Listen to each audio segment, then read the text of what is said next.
So I think the value for the future is placing that importance on teachers and not replacing them, but strengthening their value. And that's how I hope the world But will this is go. also part of a bigger AI in education conversation. I currently run my own company called Curriculum Collective, where I train level 4 and level 5 ECD teachers. I give insights predominantly into neurodiversity, being that I am autistic and I am raising a child on the spectrum. And I find that if I use AI to better myself, the work for me, that's where the divide comes from. When a child is placed in front of AI, neurotypical, neurodivergent, I think there needs to be this understanding on the get-go that AI is not your brain. And I think if AI is prompted to work with the child and not for the child. And then we look at the teachers who have got that pedagogy. So my question really is, if we take that teacher and we call them a pedagogical engineer, so they're not a prompt engineer or a network engineer or a software engineer, they become their own profession of pedagogical engineers, designing and developing more with purpose the pedagogy of every question. And say, you know what, you are valued. You as the teacher, that you are literally a pedagogical engineer. Yes. And we should let society know. Good morning, Kelly. It's Kelly Eyre, if I have the pronunciation right now. Thank you for your You do time, indeed. to sit down with me this morning, to have a podcast on the Pedagogical Engineers Initiative. I am launching this in about 2 weeks' time, working very hard to get the website ready. So I'll be telling you a bit more about what that entails as the conversation flows. But this is also part of a bigger AI in education conversation. But before we get into that, you just want to maybe introduce yourself, tell us a little bit about what you do for a living, how are you interested in this conversation about AI in education, and then we'll take it from there. So, as you said, my name is Kelly Eyre. I am what the internet or the web has typecasted as an educational expert. I have my honors degree in counseling psychology. I specialize in early childhood development. I have a PGCE in foundation phase, and I also have a certification in sports psychology. I currently run my own company called Curriculum Collective, where I train level 4 and level 5 ECD teachers in their diploma, their SACE registrations, and in that narrative of direction. But what I also do is I train and upskill schools. So I've had the opportunity to train schools such as Advotech, Curo, King David. So a lot of good foundational based schools. And I give insights predominantly into neurodiversity, being that I am autistic and I am raising a child on the spectrum. So my speciality comes into neurodiversity and how this can be used to, not only neurodiverse teachers, but neurodiverse students to sort of bridge those gaps of less is not different, or we don't need to be moved to a different table. We just have to be addressed a little bit differently. So it's that type of narrative. With me specifically with AI, I have had the privilege over my last 20 years of education of being fortunate enough to develop curriculum. And AI has actually been the forefront of how I have done it, especially with having a neurodiverse brain. It has been the most integral part. So I see a lot of my work integrated in that just to help sort thoughts. And I find that if I use AI to better myself and not do the work for me, that's where the divide comes from. So it's not doing it actively for me. It's actually helping me organize my thoughts that it's better presented for the companies that I consult for. Yeah, so basically, if I hear you correctly, you're using AI like a thinking partner, not Yes. outsourcing your thinking, but basically Yes. saying, you know what, there are certain things that AI can do faster, maybe better because Yes. it has access to a larger database of training, and let's use what we can use. And that is a very important part of where this whole AI and education conversation really started a couple of months ago, and where it's still heading is trying to find out what should AI do in order to benefit a child's learning. Because that seems Yes. to be a little bit of a gray area. We've got the normal corporate speak about, we do this and we do that. But when you drill down, you understand that it's more like a blanket approach that people are throwing over the kids than an individualized approach, which is exactly where AI can be fundamental in Yes. individualizing. So saying that, coming back to the neurodiverse children, that obviously is your passion and your speciality. What do you make of the idea that AI can be, literally can be, there for every single child where they are? Not where the I teacher think necessarily is, but where the child is, where the child needs to be, and that little growth steps that every individual child needs, in order to learn. I think from advocating for as long as I have, I think we need to take a step back and look at the word inclusion. Inclusion is not just about the neurodiverse child sitting in the corner. It's not just about the child with dyspraxia or dyslexia or any of that umbrella. Any child is going to hit a point of difficulty, and that's something that we need to acknowledge. It is not just the child who might have a certain type condition or struggle that is going to struggle. And you've hit the nail on the head. We need to meet a child where they are at. We cannot take the assumption that because a child is in grade 4, grade 5, they've already automatically accumulated the foundation understanding to then progress, because they're all going to have that difficulty. For me with AI, I think because a lot of neurodiverse, and I'm generalizing, because if you've met one neurodiverse individual, it means just that. You've only met one of us. We don't copy and paste the same way or think the same way. And I think what AI can then do is, if you have somebody like myself in a child form who kind of needs that assistant, not the brain doing it for me, because as an autistic, I'm automatically going to correct it because it's got to fit that narrative of how my brain functions and sees the world. When a child is placed in front of AI, neurotypical, neurodivergent, I think there needs to be this understanding on the get-go that AI is not your brain. You are the controlling factor behind AI.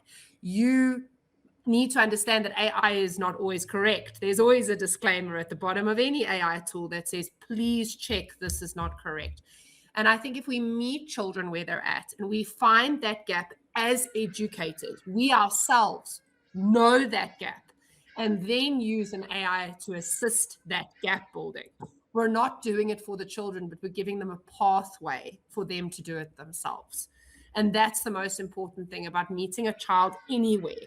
A child could do great in English and do poorly in math, but you might find out it's because they didn't know what a pizza was or a cake was in terms of their relative world. And I think if AI is prompted to work with the child and not for the child, that then creates a difference, neurotypical or neurodiverse. That's such a valid distinction that you're making there, that the AI needs to be developed for the child, because that is what this whole idea of the pedagogical engineers that I'm launching hopes to address, by bringing the expertise of the teachers central into the conversation. But I'll get back to that as the conversation goes on. I want to just go a little bit more towards the age group of the kids that you are involved with. The ECD is your typical nursery school. Am I It summarizing it is. correctly? Yeah, so there's been a big shift forward, especially since Bella Ball became of a conversation and grade R became compulsory, which is the direction it should have been years ago. And we kind of differentiate. We are a nursery school environment, an early space environment. There is a big distinction between a creche or a mother daycare. And I feel like once we use those words, it sort of diminishes the importance of those teachers. I just want to put that as a preference. I have found in my years of training teachers that your 1 turning 2-year-old teacher is fundamentally your most important, because they are laying that love of foundation of learning. So I've worked with children in preschools from 3 months and up, 6 weeks and up. So we normally start typically in an age group of a year, if you want to talk about concrete learning, but they are still learning in the nursery phase. So your age group is normally 6 weeks to grade R if the school has a grade R. So it's literally that 6-week mark to that 6-year mark that I predominantly work with, but I've also been able to do grade 1, grade 2, and grade 3 as well. So Yeah, it's a that's the large foundation variety. phase. Yes, yes. So it's an Yeah, yeah. integration of both because they feed onto each other. It's not a stop mark of preschool into grade 1. It should be a continuous avenue, not a divide in that understanding of learning. Yeah, I totally agree with you. And I've had a couple of guests, on this podcast. Some episodes have been published, some have not yet been published, that are also working with the ECD phase and also working with the neurodivergent children. So this is very exciting for me to talk to you about this because of the fact that it's something that I'm not personally very exposed to. I'm learning as we talk literally. But my question really goes more towards the AI for such a young child. From your expertise and your professional opinion, where do we bring the AI, the artificial intelligence, into a child's life? Because there seems to be a big divide as well between a lot of people about take it away or no, let's teach them because that is a future skill. What is your general feeling about AI for young kids? I think AI has a place and it has a system of integration and introduction. When I worked for an international company, I had the privilege of developing a STEAM program, which is your science, your technology, your engineering, your art, and your mathematics. Some refer to it as STEM rather than STEAM, excluding the art factor. And when we developed this, we aimed it for 2 to 3, but there was a catch. When I designed the technology and the engineering activities within that program, it did not include a tablet. It did not include a robot. There was no element of a physical AI device. What that then did is it gave children an understanding about technology because anything is technology. The t shirt that you are wearing is technology, the way it's been sewn, the way it's been designed. Those are any elements of technology and engineering. When we got to the older age group, which is for specifically your 4 turning 5, which is your grade double R, and then your 5 turning 6, which is your grade R, we then started to introduce robots. And with those robots came coding. So, do you see the integration of that understanding? For me, AI needs to come in after coding, after patterning, after sequencing. It's sort of the other end of the spectrum because I know a lot of coders at the moment who actually use AI to build their code because it's just become so much faster and easier. But if I look at these friends of mine and these colleagues of mine, they didn't grow up on AI. They didn't have that easy development skill. They had to learn it from scratch. And they then understand the core understanding of what coding, pattern making, and AI then develops. And for them, I mean, there's a running joke within, my age group where we got our degrees without AI, which I think has a solid understanding that we need to go through the processes. We need to understand that. So for me, children being introduced to AI, I would even push it probably grade 3 to start that understanding of what it can do. But prior to that, we need to have coding, pattern making, mathematics to develop and understand those core skills. We can't just rush into AI at the tender age of 4 and expect them to know what to do because using AI, you also have to know how to type. You have to understand letters. You've got to understand words, what those words mean. And if we take that out too soon, are we really producing children and adults of the future who understand the core fundamentals of anything? So for me, the longer that you can delay it, the better. But then substitute it with something that is going to lead into that AI. We can't live in this delusional world that our children that we are producing now are going to be hidden from it. But there is a proper way to introduce it that it's understood and it's respected. So as long as we can push AI away, I encourage that. I don't think introducing AI in an ECD space or grade 1 or grade 2 benefits a child. It doesn't do anything and it doesn't promote any lifelong learning. But like I say, you introduce the core, you introduce the understanding, you never know what children might find, and they might find something better than AI and not the reliability on just understanding AI. I'm going to throw something back to you, very controversial, for you to think about. Um, I'm saying controversial because it's probably common knowledge or common sense, but it is also something that comes in with an angle of, we need to rethink the, the, the AI role in the future of the child, not the present. Um, I watched a video one day where the host really, the video presenter said, and it just clicked with me, that if we look at the year 2022, November 2022, when ChatGPT was launched, there was like a pre 2022 and a post 2022 in the world today. So up until November 2022, if you wanted to do something, you had to, like coding, you had to know how to code. You just Yes. you had to go the long route and learn how to code. But if we look at like for instance, the typical school text, the math that you talk about. I mean, mathematics is my subject. That is what I'm passionate about. So I can keep you busy all day long just talking about mathematics and AI, and I probably will. you know. But if you look at what is being tested in schools, it is typically, and what has been tested in universities, up until 2022, it was knowledge, memory recall. So if you look at your professionals like a doctor or an accountant or a data analyst or a lawyer, they all had, and I mean, you mentioned degree just now as well. You've got your degree based on memory recall because you can now sit there and you can probably recall authors on the topic, or paragraphs from those authors on the topic of neurodiversity. You've got a lot of skill that you had to memorize in order to get your degree. Whereas with the age of AI, what this lady said is that knowledge, that memory recall, now becomes a prompt away. So, what is the new speciality field going to be for somebody to say, you know what, I'm qualified because the knowledge is no longer the commodity. Knowledge is a prompt Yes. away. The whole world's worth of knowledge on neurodiverse psychology, on autism, everything that's ever been written that is available on the internet is now available at a prompt. So, what do we do when we teach the kids to be future proof?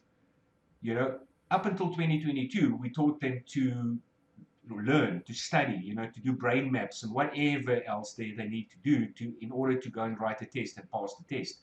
Whereas that knowledge recall is no longer the scarce commodity.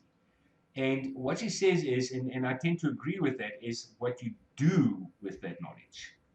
And where the controversial part now really comes in is if we take a look at, for instance, technology like a calculator. I use this very often in these podcasts, this analogy, is there are people with a skill set, or there used to be, before calculators, a lot more people with a skill set to do a lot of mental arithmetic. They can add pages and pages full of numbers in their head, and they will probably be correct at the end of the day as well. When calculators start coming in, people said, you know what, now we're becoming brain lazy. We are going to be dumb because we can't add and subtract numbers in our heads anymore. And then I listened to because I was one of that. I'll admit I'm one of that kicked heavily against using a calculator to do times tables. I think it's just not correct. But then I watched another episode where somebody said, but if your accountant uses a calculator to add all your expenses, or worse still, in inverted commas, your accountant uses an Excel spreadsheet to do the same thing, which now takes 3.5 seconds, where it used to maybe take 10 minutes. Would you say your accountant is efficient because they can use technology better, or are they lazy because they're using technology? And that like opened up my eyes to AI, the use of AI in the context of what is it good for? It is good to provide information. It is not necessarily good at teaching you how to master that information. What can you do with that information? So coming back to the children and AI, what do we teach those young ones who still have 14, 15, 16 years ahead of them before they will become professional people when we don't even know what next year is going to look like? The world is changing so fast that we can't really say to a child in, say, a 4-year-old child, you need to either do AI or master AI or not, because we don't know whether the AI skill is going to be important 15 years from now or not. So just on that point, I want to come back to the social media that we've had been exposed to for the last 20 years. But just before we get there, what are your thoughts on this whole statement of mine about where we should focus on getting the kids future proof? I think, like you say, the world is changing. And I think for me, as a neurodiverse mom raising a neurodivergent child, I worry about that in terms of Aaron, my son, has changed my expectations about what autistic children can do. And I think till you have one, you don't understand that. Even as a teacher, I don't think I had that in-depth understanding.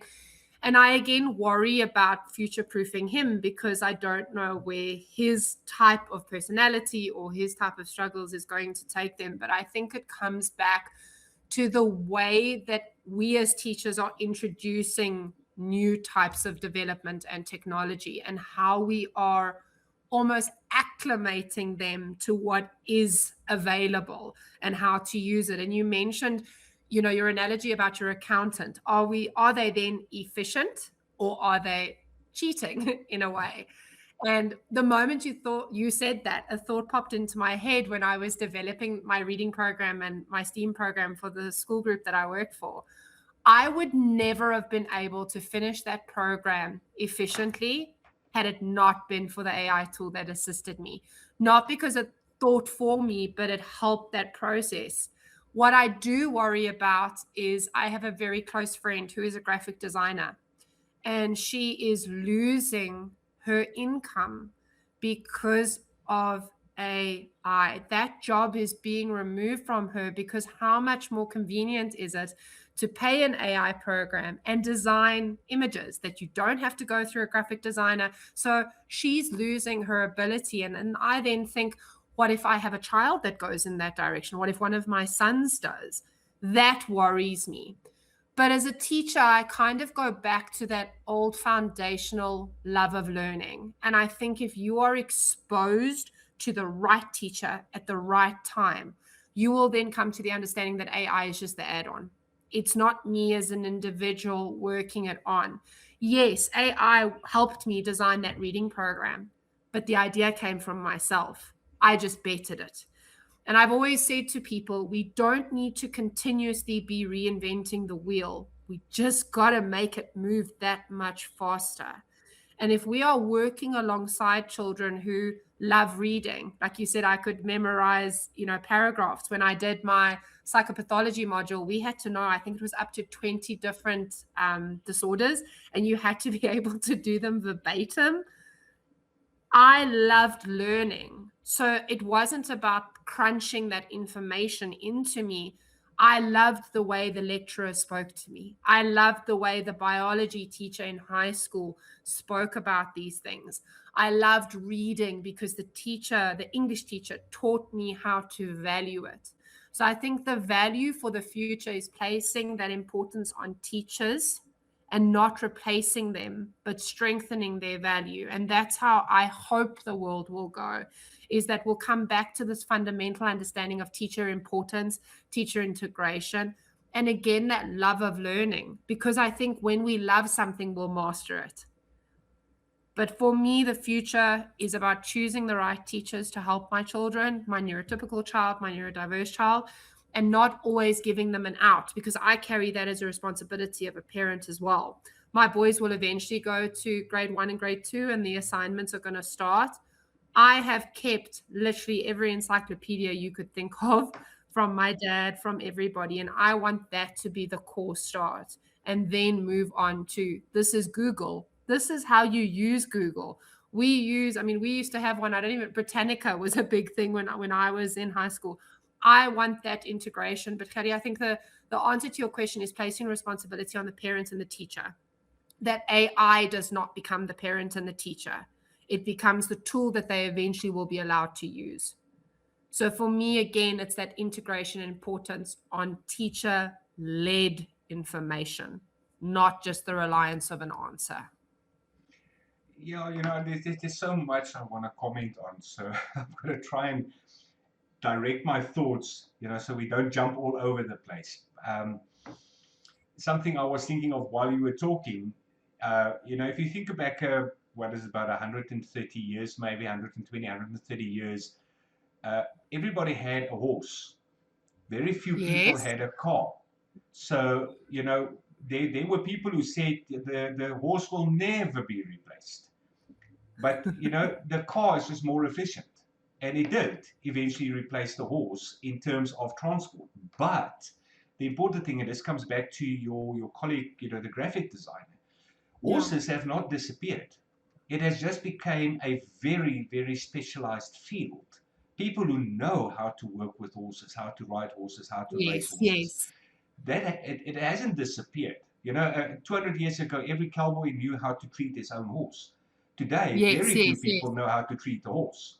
It's a Correct. specialty field. So those people who might be pushed out by the AI might find a very niche place in this world because of their skill set. Because Yes. yes, Yes. AI can produce graphics, but it doesn't.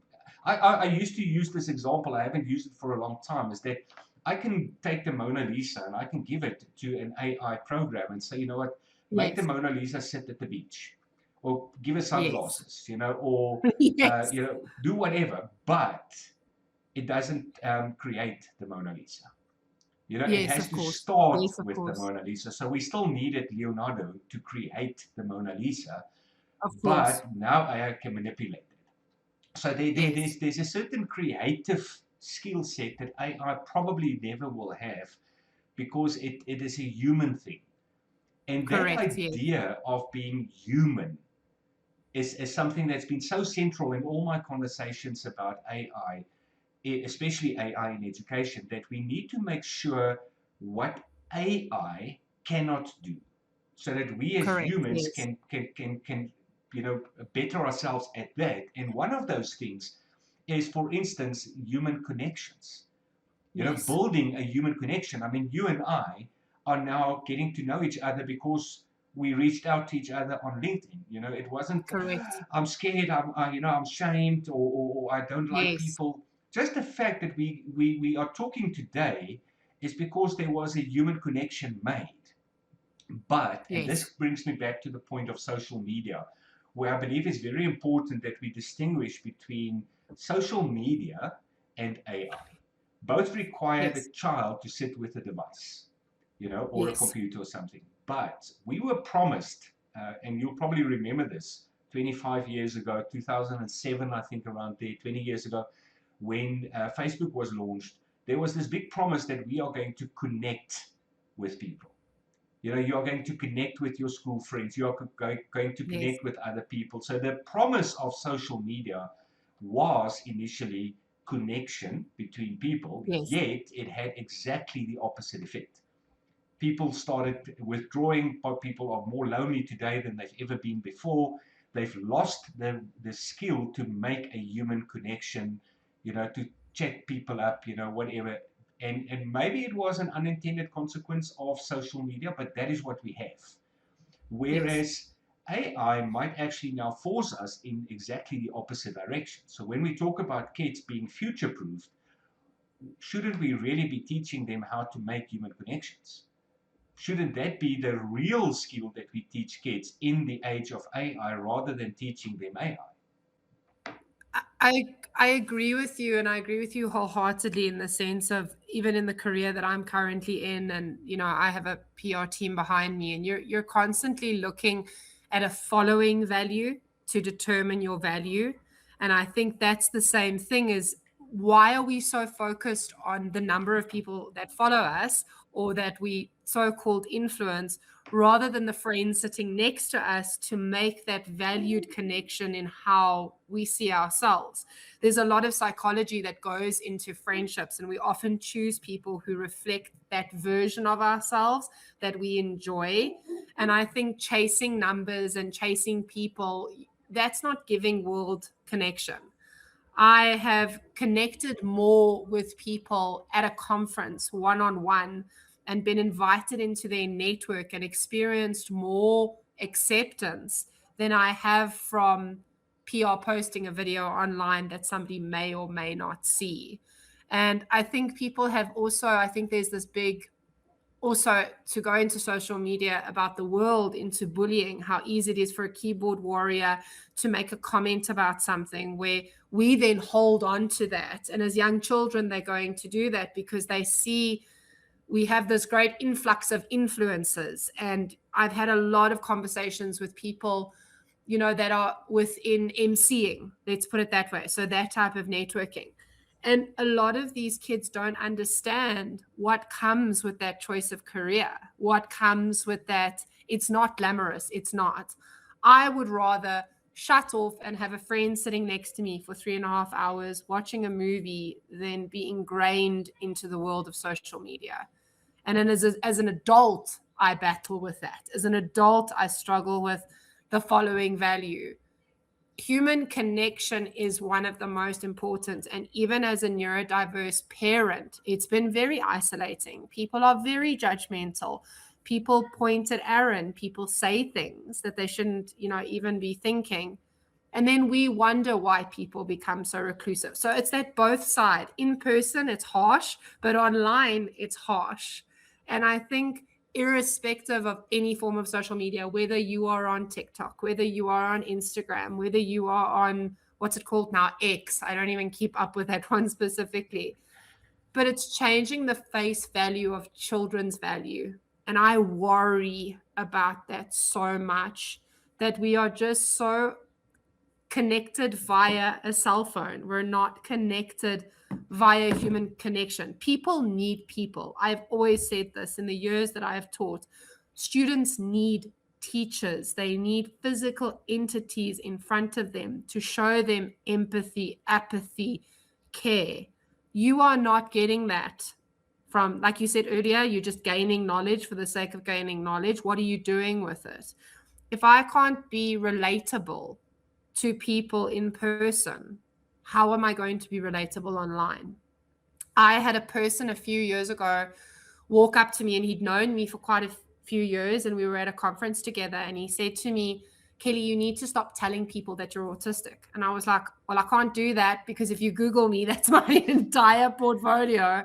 And I was like, but why? And he said, because you're so unrelatable. Even that conversation in person broke me that day. And I kind of had to take a step back, go to a friend physically. I waited a couple of days and I sat in front of a friend with a cup of coffee and I said, I'm not okay with this. That did more than me posting about this man on social media, which I happily could have done. And I happily could have moaned about it. For me, Harry, the human connection is far greater than any AI. And we've seen horrible stories in the media about, you know, young people taking their own life because an AI told them so, or the same issue happening with, you know, online bullying and online hatred. And that worries me, that somebody that, you know, you said you and I are getting to know each other, irrespective if that's on LinkedIn, we're still having in-person concrete conversation, and it made a decision over somebody that they didn't even know or didn't even have who existed. And that's what makes me worry about social media, AI in general, is that we're losing touch of when human beings need help and they need support. So social media for me is something I don't think I will be introducing either of my sons to. They are allotted a time where they can watch YouTube Kids, and we've been very mindful about what, you know, their tablets are very locked down. They can't, we check them quite regularly. And I don't think I want my kids exposed to that until they understand the consequences of this. And I will be having those conversations with them as well, because social media is frightening. And I applaud countries like England, like Australia, who are stopping it, because I just think there is lack of parenting. We know this. You and I both know this as a teacher. Parents are losing touch. It's half the reason that good teachers leave schools, because of the parents. And I worry about those future generations from a connection of safety and a connection of what that actually means, because myself as an adult gets caught up in it. And I sometimes have to take that step back and that step away, and then actually say to myself, I go on social media for advocacy. I don't go on it for popularity. I go onto it with the hope that another mom will reach out to me and say, Kelly, my son's just been diagnosed with autism. I need somebody to speak to. And I obviously vet them as best as I can, but I will eventually say to the mom, I have a separate number. Let me phone you. Let me rather phone you. Let's not talk here. Let me phone you. That's connection. I said to my PR department when I went on this journey with them that I never wanted to get to the point where I was untouchable, because then that's not the point of my advocacy. So I worry about social media. Like you said, we never intended it. Facebook was supposed to connect us to loved ones. If anything, I talk to people less on Facebook. I don't like it anymore. I will often say to people, especially if they reach out to me on social media, rather, here is my cell phone number, or here is my email address, because I don't filter all of it all the time. So yes, connectivity is being lost within the structure of AI. What is meant to bring us together has separated us. And that is scary for me, both as a teacher and as a mother. Well, I want to counter you a little bit on that last statement, because what the point I'm trying to make is that AI might actually be the correct tool to force us away from social media. You know, when we Yes, talk about kids, when we literally say as adults, we say we need to talk to our kids about AI.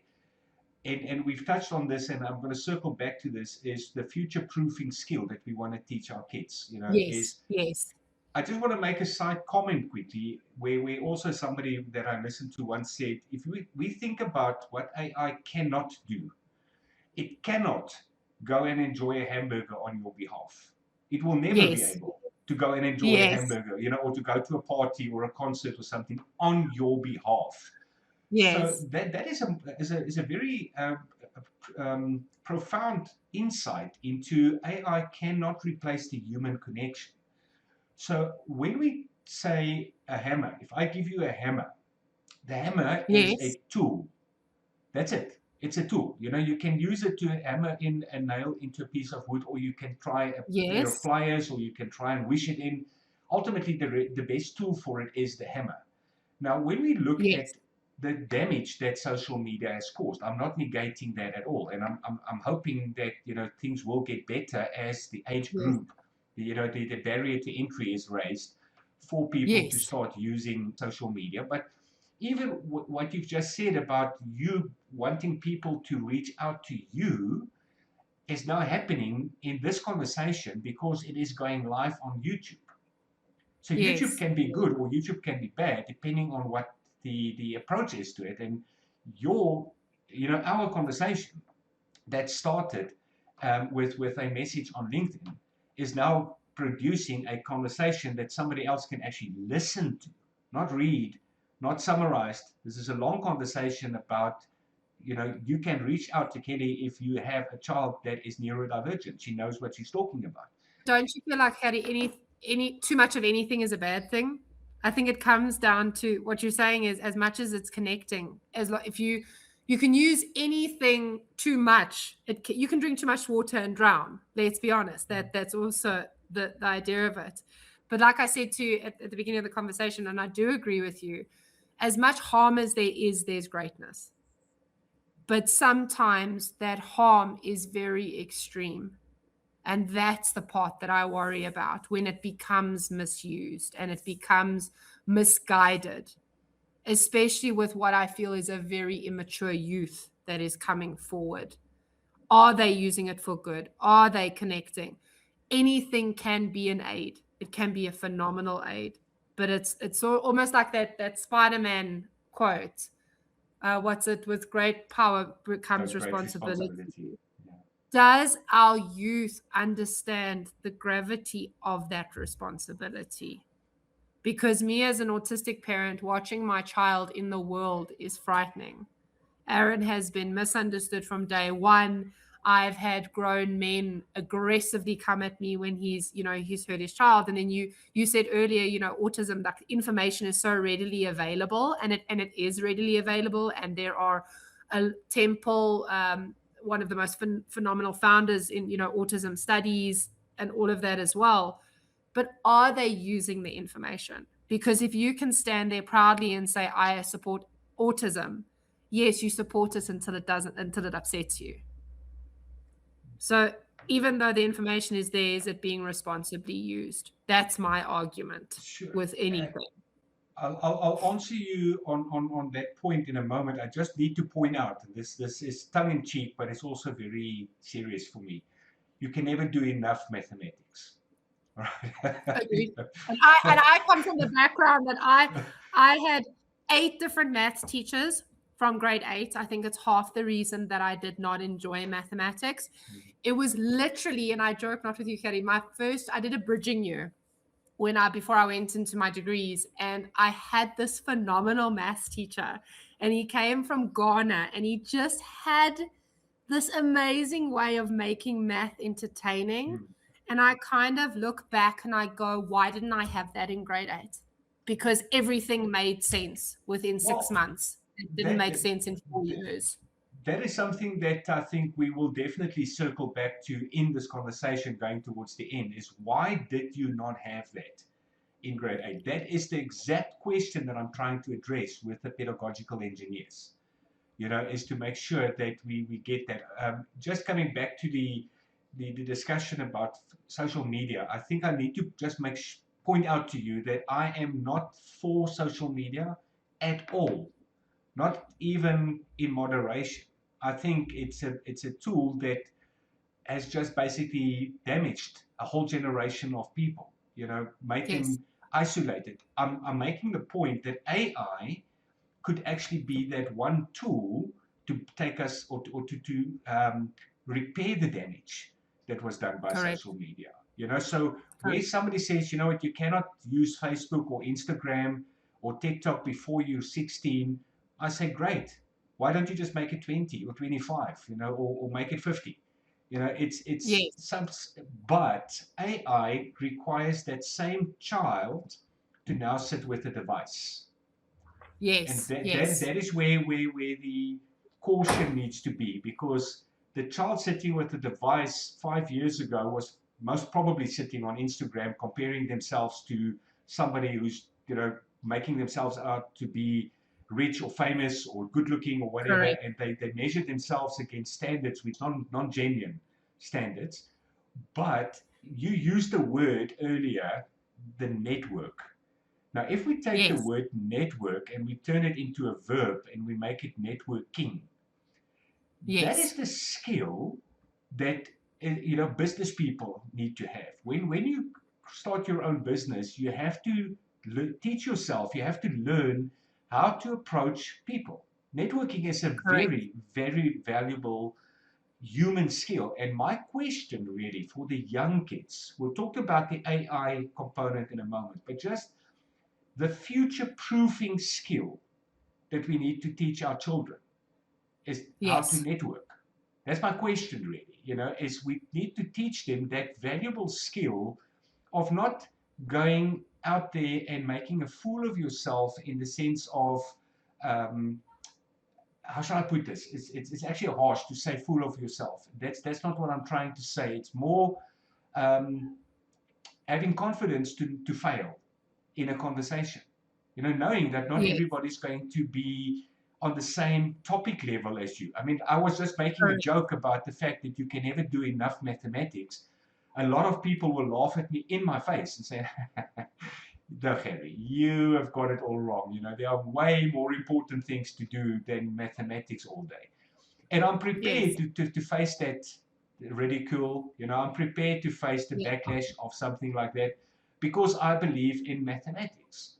And yes, it's just something that I've developed over the years. that skill of still making a joke about something that somebody else thinks is not funny. And that's Yes. that's a networking skill. So when we look at the future proofing, that's really the gist of my question. Future proofing in the age of AI, where we do not know what next year is going to look like, let alone 10 years from now, Yes. should we not be focusing more on that human skill for our kids? Not take away the hammer, not take away the tool. We'll come back to that. Don't take away the tool, just focus more on the fact that you can go to a party the AI cannot. Yeah. Or am I You have that missing the boat control. completely? Not at all, not at all. And I think that's a skill that comes, it's taught, if anything. And I often go back to the idea of my first conference. If I think about my first conference that I ever went to, I was a mouse, I must admit, especially coming into spaces with phenomenal individuals. And I remember meeting, she is my mentor. Her name is Janet Valori. She is phenomenal. And she gave me such an empowerment in that moment. The AI didn't give me that empowerment because the AI obviously helped me put my presentation together and make sure it was delivered. But that interconnection of how she promoted me and made me feel as a speaker, I owe that to her in that networking space, because then she integrated me and said to me, do a little bit more of this, do a little bit more of that. This worked for me in my career, this didn't. That's human connection. That's not an AI saying to me, put this joke here or put that here. My humor sort of came from her because I felt relatability in her, which I would never have gotten if I'd solely relied on a tool, if I'd solely relied on something else. Now, when I work into spaces, and I've just done Mama Magic, I've just been able to speak at events with parents. I didn't shake once. I was able to speak to parents, and parents were able to come to me. And that skill takes time. It doesn't just happen. I've been doing this for 2.5, 3 years.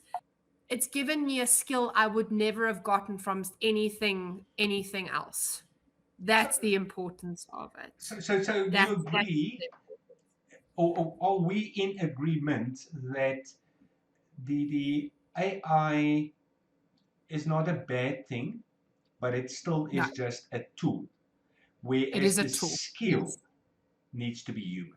What we need to teach our children is human skill, human correct. judgment, human Relatability, relations, connection. relatability. Yes, That is what we should focus on rather than focusing on the good and the bad of AI.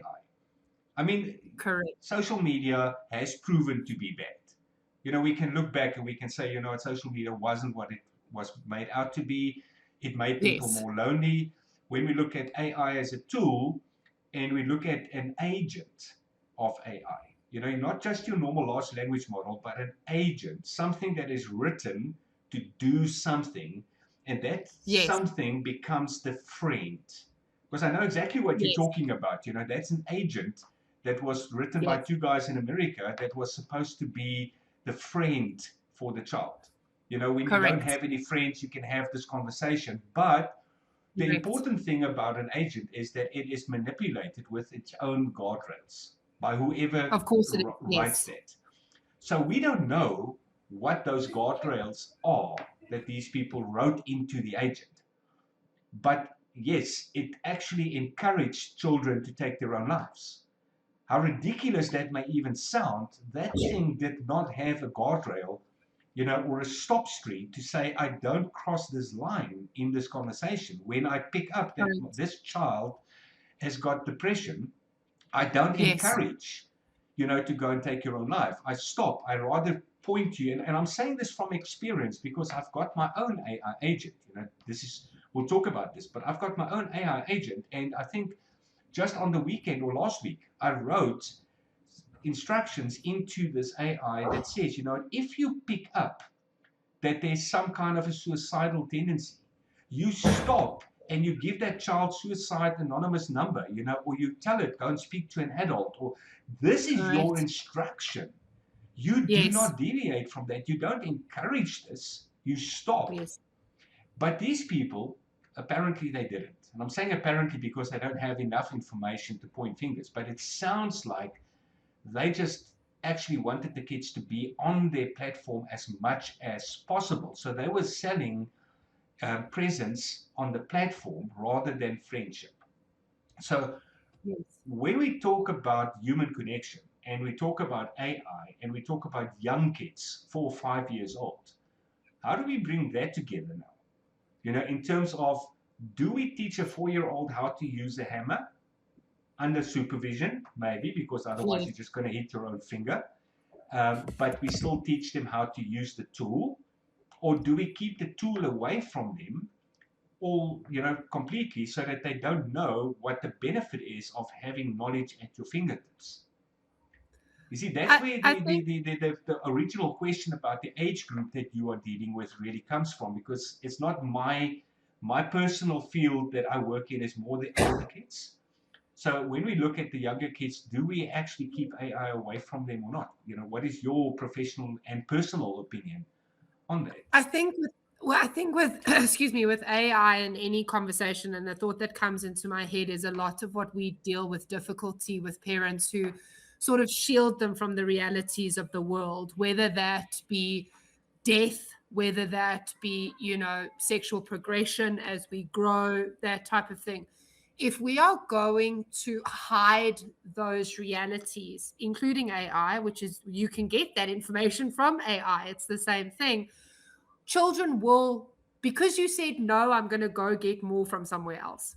That's my understanding with child psychology, is that you keep that sweet away long enough and you hide it, that child is going to act in such a way to say, why are you taking it away from me? I have always encouraged active conversation with young parents, young children who have young children, should I say. You want your child to be able to talk to you at 18, 19, 21. You need to be having those conversations with them from the age that they start asking questions. And I've always said to parents, you never do a blank slate answer.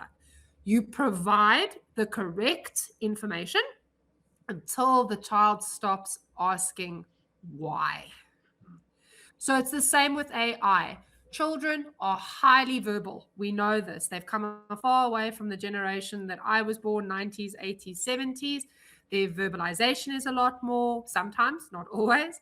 But if a child is coming to you and saying to you, Mom, what is AI? How do they keep using this word AI at school, which happens. Even in preschools, we talk about technology. It's there, the conversation is there. They see an advert on YouTube, whatever the case. As a parent or a teacher, we need to provide the suitable conversation with responsibility. And don't be shy to say to your child, AI is not perhaps designed for children yet. This is, and show them with a hands on approach. This is AI. This is what it looks like. By the time you've probably explained the click button, 9 times out of 10, your 5-year old's going to be like, right, I'm going to go play with something else. But as long as we are helping them, like the AI should be, through the corrective exposure without hindering it, children are then far more receiving of that information. The same with death. You never say to a child, oh, granny's gone on holiday. I've had parents who have done that. Or they replace the fish that died in the fish tank, or the puppy that died. You're giving a sense of false hope that does not help anybody or anything.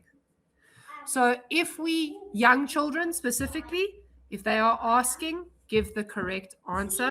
You know what? But you mentioned earlier that you love learning, and I think to myself, if I was in a position to have AI, just your normal chat GPT, not a special agent, or anything, just a typical large language model. If I had the opportunity when I was at school, talking primary school, I don't even know, I can't even begin to think where I would have been in my life today, because I was just so curious. I would have kept that thing busy day in and day out, and I would have lost the ability to make friends, to go out in the street and play. Yes, I get that. So constraints in terms of time spent is important, but just the Yes. ability to have that knowledge, for somebody who is curious, who wants to know more. And when we come back to Leonardo, and Beethoven and Bach and Isaac Newton and all these people 200, 300, 400 years ago, what they did after the Renaissance came in, we've lost a lot of that in the last 120, 150 years. That absolute innovation that Leonardo came out with in the Mona Lisa. It's Yes. crazy Yes. if you think about it. What exactly makes the Mona Lisa the Mona Lisa? Why is it so revered? I don't know. I'm Yes. not an art critic and art. I don't know enough about arts, but I do know that Leonardo was something special. I know that Yes. uh, Beethoven and Mozart and those people were something special. Yes. And has it got something to do with the age that they lived in just after the Dark Ages, the Renaissance? And when I say that, I'm talking about the fact that the schooling system for the last, 200 years have been like a sausage machine for factory workers. You go Agreed. in, you Agreed. learn how to listen to the bell, you know when you can stand up, when you can sit down, when you need to do this, when you need to do that. A typical factory worker mindset of obedience to the boss. Yes.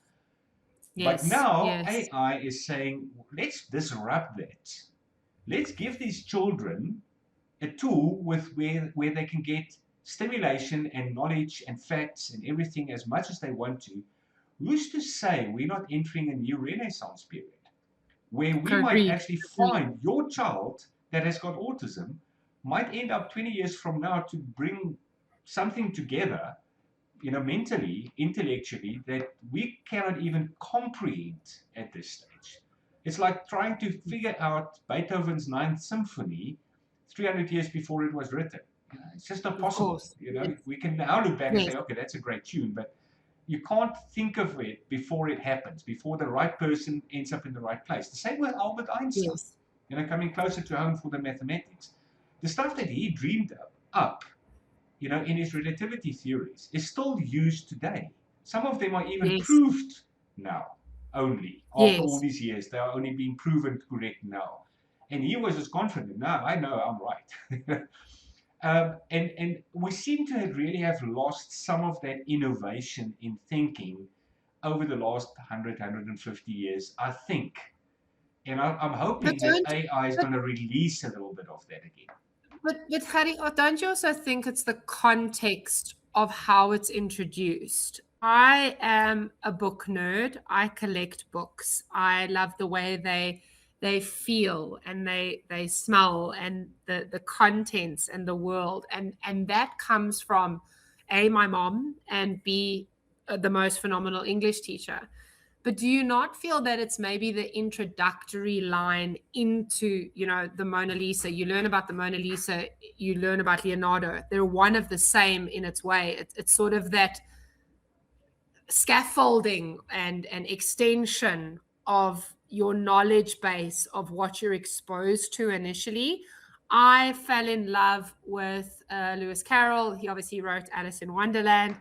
I loved, a lot of people don't know this, but I loved the way he wrote Alice in Wonderland. It wasn't necessarily the Disney character. The Disney adaptation for it, for me, was the reward, that it was sort of like, because I think in pictures as an autistic, but it was the way that it was introduced.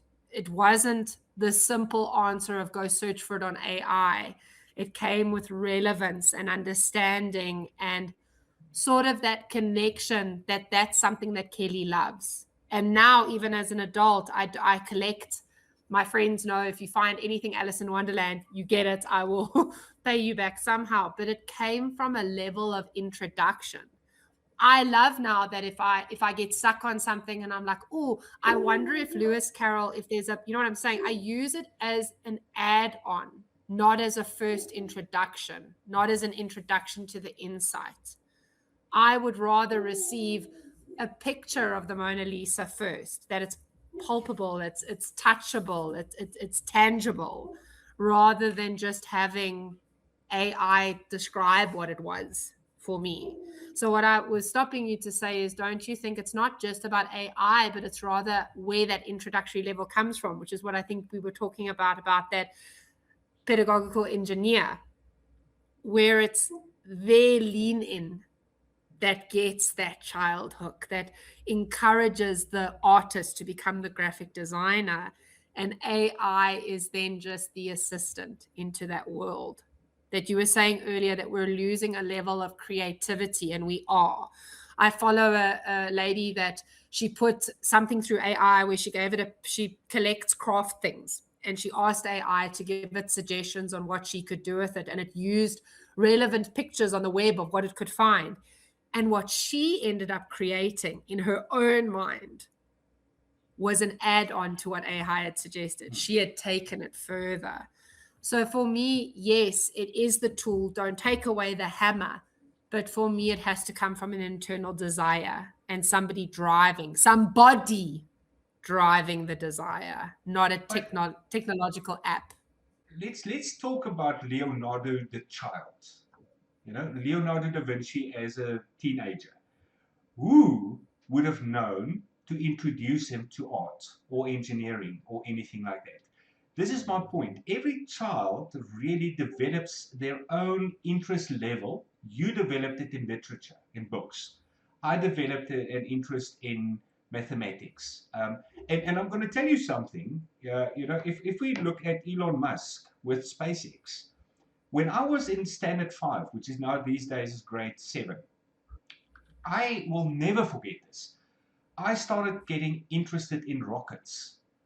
And I had a science teacher that stimulated me because we didn't have AI. He stimulated me to go and read every single book in the library that I can find, which I did. Yes. So, to a certain extent, Elon Musk is living my dream.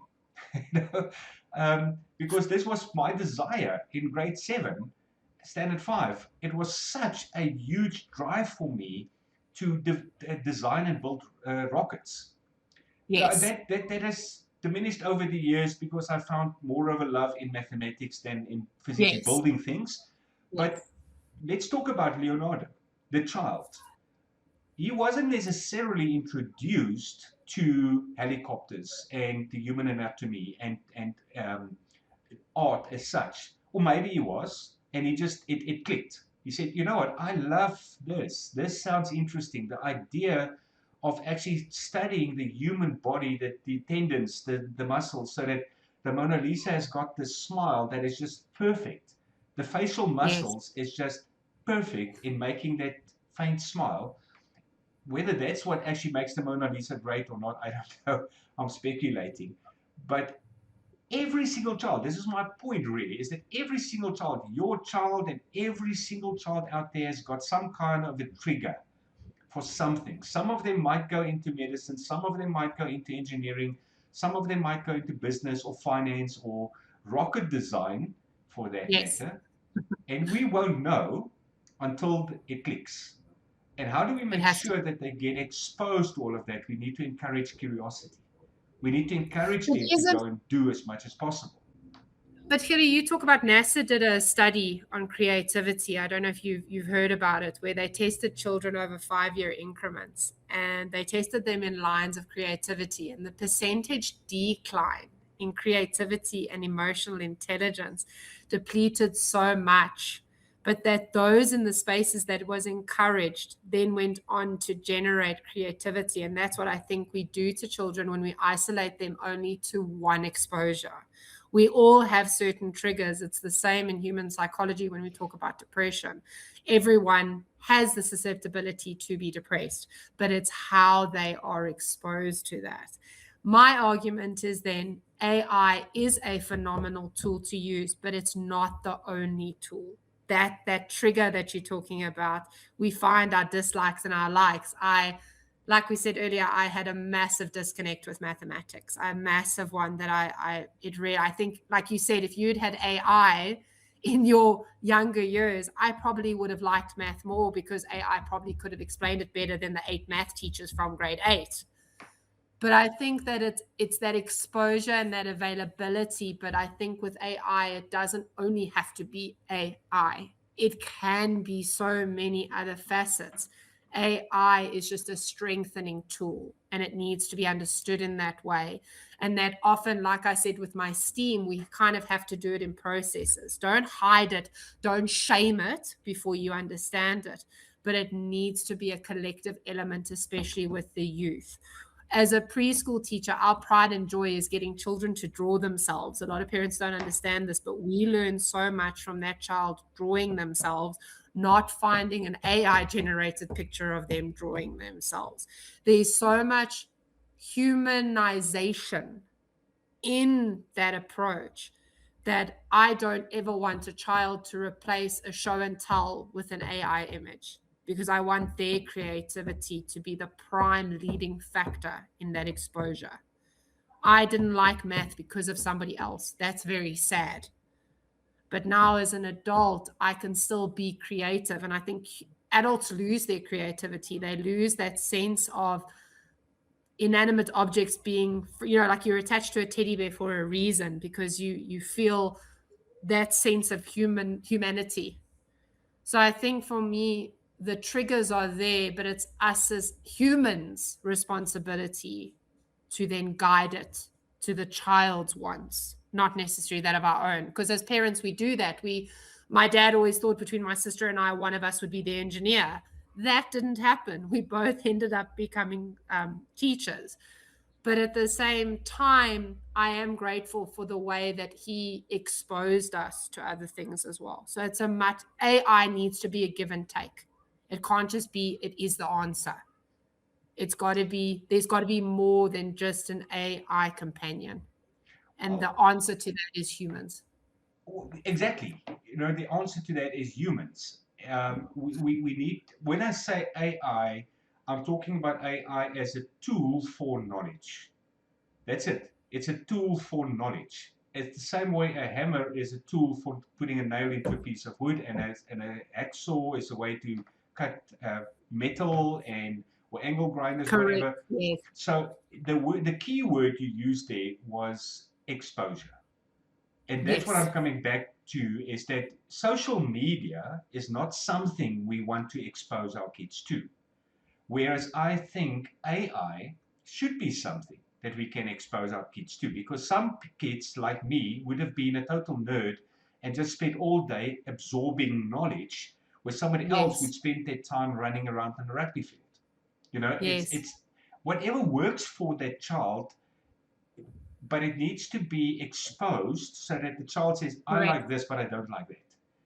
Correct. Yes. And that is basically the point of my question is, when we look at future proofing kids, we need to bring back the human connection, starting with the parents and their children talking. Correct. Whether you do it at 2 years old or 15 years old, you should have that human connection. Now, coming back to, because we are running towards the end of this conversation, I just want to pull it back towards the idea of the pedagogical engineer, and get your opinion on that. When we look at teachers, and this is generalizing, we talked about this yesterday, you and me, so I'm Yes. generalizing for teachers who are in the profession because they really want to be there. Those teachers have got one very important human skill, which we Yes. can summarize in one word called pedagogy. A Yes. teacher has got pastoral care Yes. skills. They can look at a child and say something's off today. They've Yes. got a nurturing ability. They've got a way of making it interesting, etc., etc., etc. But teaching requires a process of delivering the content in such a way that the child responds. It's not just a one-way street. And I just call that pedagogy because of the fact that it encompasses so much, which is Yes. again very unique to every single teacher and every single subject. So if we look at AI as a large language model, for instance, ChatGPT or Claude or Co-pilot. Copilot, or Gemini, or then these Chinese models. When you go to any of those large language models and you say, here is my assignment, here is my homework, help me, it will do that for you. It's designed to be a people pleaser, and it will Yes. give you the answer long Correct. before you should be ready for the answer. Because somewhere between posting the question and getting the answer, there's learning that needs to be involved. So that Yes. learning does not happen with the large language models. It's not designed for pedagogy first. And then Yes. we look at the teachers who have got that pedagogy.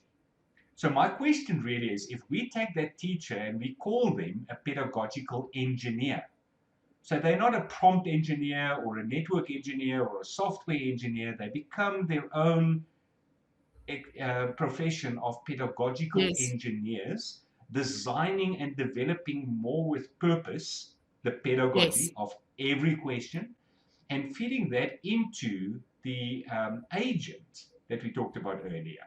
Not into the large language model, because it's still not designed to really cope with that. But To if do you that. have an agent with guardrails and you put a pedagogical engineer prompt on top of that, you literally have two layers of pedagogy that can take that child with the question that you want them to know, to learn, to get knowledge on, guided by a human.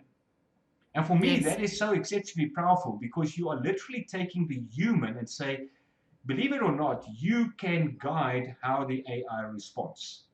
And Correct. then it comes to the neurodivergent child. Then it comes to the visual and the verbal child and different learning styles, etc., etc., etc. The teacher, somebody like yourself that knows how to work with an autistic child, can design the Yeah. pedagogy for the AI to work with a child with autism. Yes.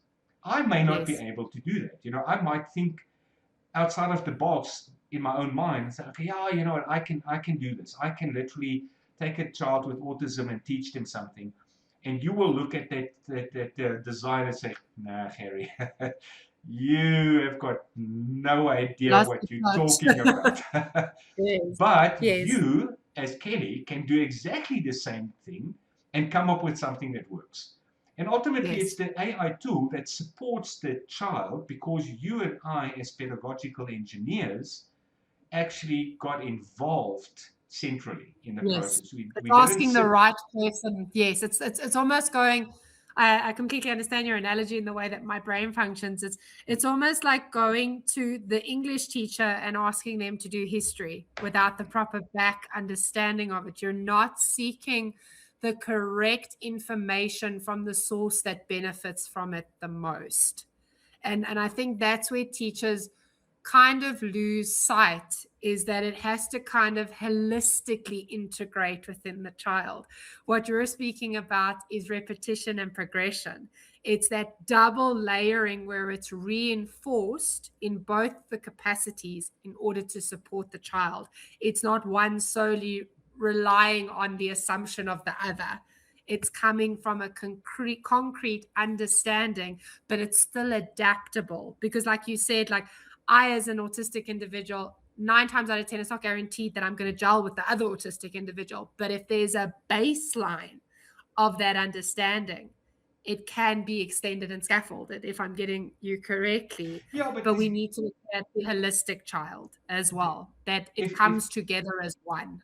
if we look at the importance of the pedagogical engineer and the AI as a scaling tool, I think those two things need to be seen in the same context or the same conversation. Correct. That I can Yes. now teach a child, for argument's sake, let's take something like trigonometry. I can now teach Yes. a child how to solve a triangle using trigonometric ratios. And I've got my own pedagogy and I may be good at that, but it's still one child. And if Correct. I say, but okay, there are 1,000 kids out there that are struggling with exactly the same thing, my hands are a bit tied because I can't teach 1,000 kids. So what I can Correct. do is I can write a pedagogical script, which I call a SOTS prompt, SOTS. Okay. And my agent is called the over-the-shoulder tutor, OTS. So suggested OTS becomes SOTS. So I Yes. suggest the prompts for the OTS tutor.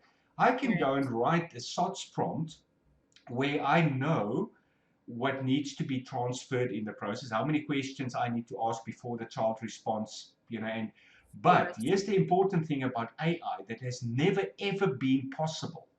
I can tell in that SOTS prompt, I can tell the agent, if the child says the answer is 4, I want you to go back and ask the child to tell me where you got 4 from.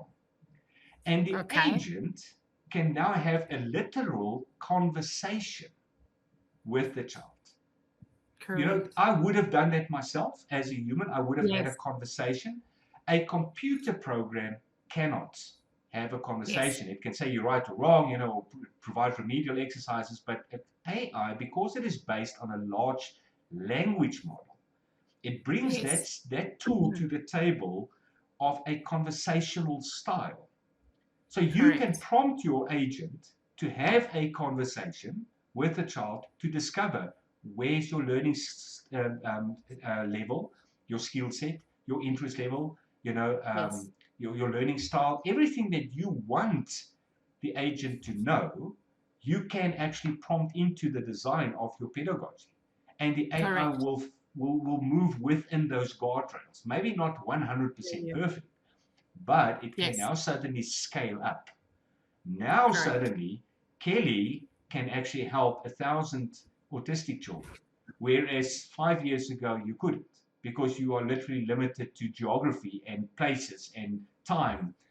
And the Yes. agent can now just suddenly duplicate all of that. And that's what I see as a big benefit of AI, is the fact that Yes. it brings something that was never here, was never available. We take the teacher, the specialist, and we say, you shouldn't be worried about being replaced by AI because you are the human. You've got something. You can Correct. taste a hamburger, Irreplaceable. Yes. irreplaceable. But your skill set is pedagogy. So Yes. let's label you as a pedagogical engineer. You design those SOTS prompts around your Yes. skill set, your pedagogy. We feed it into a large language model on top of an agent, and suddenly we've got a whole new way of looking at teaching and learning specifically, because the learning part, as I said at the beginning, is the important thing about knowledge that is now suddenly all available. Just having Correct. access to knowledge doesn't make you an expert. You haven't No, it does learned not. anything because you read an article on ChatGPT about photosynthesis. You still need to know Yes. what photosynthesis is, how it works, if Correct. that is your interest level or if that is what you're going to write a test about. You still need to Yes. learn Correct. something. And that, Yes. for me, over all these conversations that I've had, the one missing link has always been the pedagogy. The fact that AI needs to be given pedagogy, it doesn't have it by itself. And where do you find that Correct. pedagogy? You don't find it in the shareholders meeting of OpenAI, for argument's sake. You don't find it in corporate speak and in brochures or whatever. You find it right there at the coalface where the teacher is standing. So Correct. what do you make of that focus shift of mine? I really would like to get your honest opinion on that. The focus shift of making the teacher the central part of AI in education. I think it's a pivotal point because I think it gives power back to that teacher and it gives power back to their value. And I think it goes back to the conversation we were talking about creche and play, is that a lot of undervalue is placed specifically in my world in ECDs because it's, oh, you just play with kids. No, we actually do a lot more. And by shifting it in the thought of a pedagogical engineer, you're giving power to that platform of memory, that way of thinking, the passion. I think you involve the passion in it, that it's not just a labeled career or something I have to do. It breeds a sort of existence. It breeds a sort of purpose that the teacher is influencing that way of thinking, because that's what teaching is. That's what ped is. It's that guide. It's like we said yesterday, it's not just the curriculum. It's not just the lesson plan. It's again that holistic idea of what education is meant to be, where it's not just the focus on, oh, the specific subject I like. It's that general overview of learning where great minds can be amalgamated and not remain in silos, that it's like almost a combined effort, that it's integrating that idea of learning. And that excites me for teachers. It excites me for, the 40 teachers that I currently have I'm grooming and I'm growing, to almost say to them, the way that the future is going to go, you're never going to be replaced. You're actually going to be Appreciated. rejoiced. Yes, you're going to be appreciated. You're going to be valued. And I think that's what the newer generations need, is they need that empowerment. We've had this argument for years within education, is why is the doctor so profoundly sought after, or the engineer, no offense to the engineers, but teachers are almost at the bottom of that pool. And I've always advocated that teachers should earn as much as doctors. They do study as long as, if not longer. I know colleagues of mine who are doing their masters and their PhD in teaching. They should deserve the same credit. So for me, Khari, that actually makes me excited. It actually makes me that it's not just that person sitting at a board meeting making those decisions. You're making the decisions with the people who actually need it the most. It's an advantage to them, not just the child using it. Well, you say people who need it the most, but I will add to that, people who know the most. I mean, who knows Correct. better than what a child needs to learn something than the teacher who has got a passion for teaching?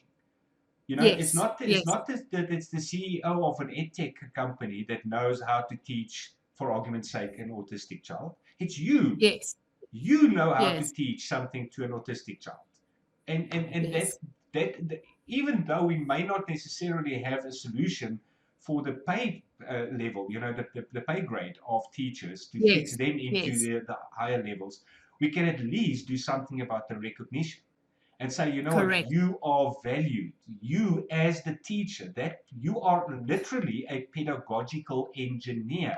Yes. And we should let society know that you are not Yes. just Agreed. there. You are Agreed. actually a presence in the children's lives, a presence that brings a difference in a child's life. Correct. Yes. And that Correct. should not be Agreed. underestimated. So, Never. okay, so Never so so understand. so thank you for confirming my gut feel that I'm Absolute pleasure. I do believe this is the way AI should be steered. It's a very Correct. good tool. It's a hammer, Correct. but you It don't is take it. But I remember a couple of years ago I used this a lot as an analogy. When you're a child and you're riding a bicycle and the wheel is flat, you don't go and take a hammer. You don't fix a flat wheel with a hammer. It's the wrong tool for the wrong job. But a yes. hammer is still a tool. And AI Correct. is still a tool. And where it's Correct. used correctly, it can make a big difference. But it needs 100% a skilled person to use it. And it correct. shouldn't Agreed. be a shortcut method. It shouldn't be something that just does your homework for you and you've got a box ticked. It should be something that is actually properly implemented. And that properly implies a person who knows what's going on. And that's the Correct. teacher. That is the teacher, the 100%. pedagogical engineer. So thank you for the confirmation. You made my day. Thank you. I'm glad.